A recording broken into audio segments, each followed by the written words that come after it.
আসসালামু আলাইকুম, সবাই কেমন আছেন? দেখতেই পাচ্ছেন কি পরিমাণ জ্যাম লেগে আছে ঢাকা শহরের রাস্তায়। আমি নারায়ণগঞ্জ থেকে ঢাকা যাচ্ছিলাম, সেখানে এত পরিমাণ জ্যাম যেটা আসলে বলার অবস্থা রাখে না।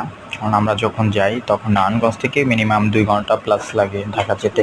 তো আসার টাইমে অতটা সময় লাগে না, আসতে 1.5 ঘন্টার মতো লাগে। তবে গুলিস্তানে জ্যামের পরিমাণটা একটু বেশি থাকে, গাড়ি ঘুরতে একটু সময় লাগে।